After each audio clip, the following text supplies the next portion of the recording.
क्षेत्रफल की दृष्टि से भारत के सबसे बड़े राज्य राजस्थान में पाया जाता है थार रेगिस्तान, जो दुनिया का 17वां सबसे बड़ा रेगिस्तान है और 9वां सबसे गर्म उपोष्ण कटिबंधीय रेगिस्तान है। कहने का अर्थ ये है कि ये रेगिस्तान कर्क रेखा से थोड़ा ही ऊपर है, तो ये उष्ण कटिबंधीय क्षेत्र और शीतोष्ण क्षेत्र के बीच में आता है, इसलिए इसको उपोष्ण कटिबंधीय रेगिस्तान कहा जाता है। इसका विस्तार भारत के राजस्थान और पाकिस्तान के सिंध में लगभग 2 लाख वर्ग किलोमीटर में फैला हुआ है। हालांकि थार का थोड़ा बहुत हिस्सा आपको गुजरात और पंजाब में भी देखने को मिलता है, परंतु 85 से 90% हिस्सा राजस्थान में ही मौजूद है। अब सवाल उठता है कि ये रेगिस्तान बना कैसे? तो देखिए, इसका सबसे बड़ा कारण है अरावली पर्वतमाला, जो कि विश्व की सबसे पुरानी पर्वतमालाओं में से एक है। ये पर्वतमाला राजस्थान को लगभग आधा आधा पूर्वी और पश्चिमी हिस्से में बांट देती है, और जब दक्षिण पश्चिमी मानसूनी हवाएं यहाँ आती हैं तो बस इस पर्वतमाला के समानांतर होकर गुजर जाती हैं।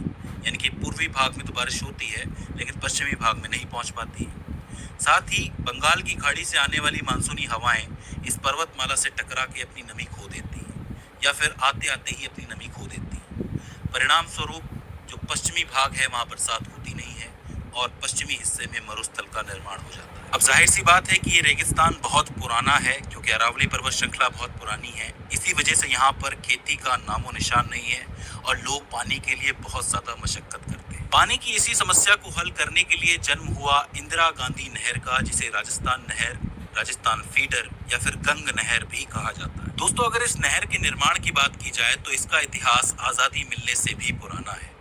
हुआ ये था कि 1927 में बीकानेर और गंगानगर में पानी की बहुत भयंकर किल्लत हो गई थी, और इसे ही दूर करने के लिए बीकानेर के महाराजा गंगा सिंह ने एक नहर निर्माण का कार्य शुरू करवाया था, जिसे उन्होंने गंग नहर का नाम दिया था। सबसे पहला नाम क्या था? गंग नहर था। ये नहर आज भी आपको श्री गंगानगर में देखने को मिल जाएगी, लेकिन ध्यान देने वाली बात यह है कि उस समय ये जो नहर थी, ये सिर्फ बीकानेर और श्री गंगानगर के लिए थी। सिर्फ ऊपर ऊपर के इलाके थे जो कवर हो रहे थे, बाकी पूरे राजस्थान के लिए काम नहीं हुआ था। जब भारत को आजादी मिली तो भारत सरकार ने ये देखा कि राजस्थान का ये हिस्सा पानी के लिए बहुत ज्यादा मोहताज है। इसी कारण 31 मार्च 1958 को तत्कालीन गृह मंत्री गोविंद वल्लभ पंत ने इसका पुनर्उद्घाटन किया, और इस बार ये नहर चूंकि उत्तरी और पश्चिमी राजस्थान के लिए थी, इसलिए इसका नाम बदलकर राजस्थान नहर कर दिया गया। अगर इसके उद्गम स्थल की बात की जाए तो आपको पता है कि पंजाब में सतलज और ब्यास नदी का एक संगम आता है, जो कि फिरोजपुर और तरन साहिब जिले के बिल्कुल सीमा पर स्थित है। और इसी संगम पे बना हुआ है एक बैराज, जिसका नाम है हरिके बैराज, जिसको हरिके पतन के नाम से भी जाना जाता है। और यहीं से शुरू होती है राजस्थान नहर या फिर इंदिरा गांधी नहर। ये नहर हरिके बैराज से शुरू होकर पंजाब में लगभग 169 किलोमीटर तक बहती है। इसके बाद ये हरियाणा को पार कर राजस्थान पहुंचती है, और राजस्थान के हनुमानगढ़ जिले में 35 किलोमीटर बहने के बाद मसीता वाली हेड पे पहुंचती है। तो इसका अर्थ ये है कि 169 किलोमीटर तो ये हो गए और 35 किलोमीटर ये हो गए, तो टोटल 204 किलोमीटर की ये नहर हो जाती है। और इसी को इस नहर का पहला हिस्सा भी कहा जाता है, जिसका नाम है राजस्थान फीडर। सवाल बन सकता है, याद रखो, राजस्थान फीडर हरिके बैराज से मसीता वाली हेड तक चलती है, 204 किलोमीटर। इसके बाद ये राजस्थान में बहना शुरू करती है और 10 जिलों को सीधा फायदा पहुंचाती है।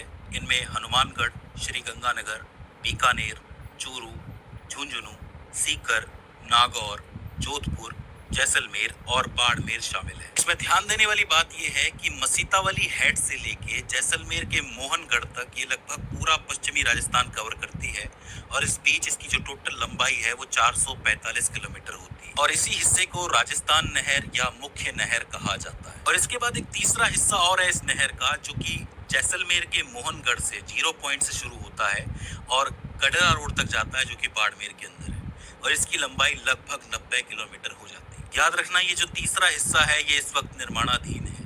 जैसे ये पूरा हो जाएगा तो इस नहर की टोटल लंबाई हो जाएगी 739 किलोमीटर। ऊपर 204 फीडर, इसके बाद 445 मुख्य नहर और 90 किलोमीटर का निर्माणाधीन है। टोटल कितना हो जाएगा?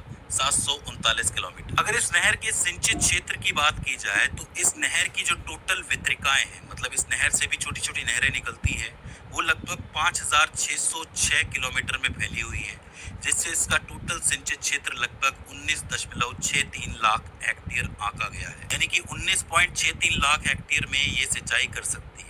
लेकिन साल 2017 में पानी की कमी को देखते हुए इस सिंचाई क्षेत्र को घटा दिया गया था लगभग 16.17 लाख हेक्टेयर कर दिया गया था। तो याद रखना 16.17 लाख हेक्टेयर है इस वक्त। इस नहर के बनने से पूरे पश्चिमी राजस्थान में पेयजल की जो कमी है वो काफी हद तक पूरी हुई और इसके अलावा यहाँ पर सिंचाई क्षेत्र भी काफी हद तक बढ़ गया था। तो इससे काफी ज्यादा फायदा हुआ, लेकिन थोड़ा बहुत नुकसान भी हुआ। जल भराव की वजह से इस नहर के आसपास के हिस्से में लवणता थोड़ी सी बढ़ गई और साथ ही कुछ एक प्राकृतिक वनस्पतियों का भी नुकसान हुआ। अब जाहिर सी बात है, कुछ पाना है तो कुछ खोना भी पड़ेगा। तो इस नहर ने काफी कुछ बदल दिया राजस्थान के अंदर। एक आखिरी बात जो आपको याद रखनी है वो ये है कि 2 नवंबर 1984 को राजस्थान नहर का नाम बदल के इंदिरा गांधी नहर कर दिया गया था। सवाल बन सकता है, तो इस पॉइंट को आपको याद रखना। तो दोस्तों, ये हो जाती है Indira Gandhi canal. I hope आपको समझ में आई होगी और इस वीडियो से आपने कुछ ना कुछ नया जरूर सीखा होगा। अगर इसके बाद भी इसके अंदर आपको कोई क्वेरी आती है, कोई दिक्कत आती है, तो आप हमें कमेंट सेक्शन में बता सकते हैं।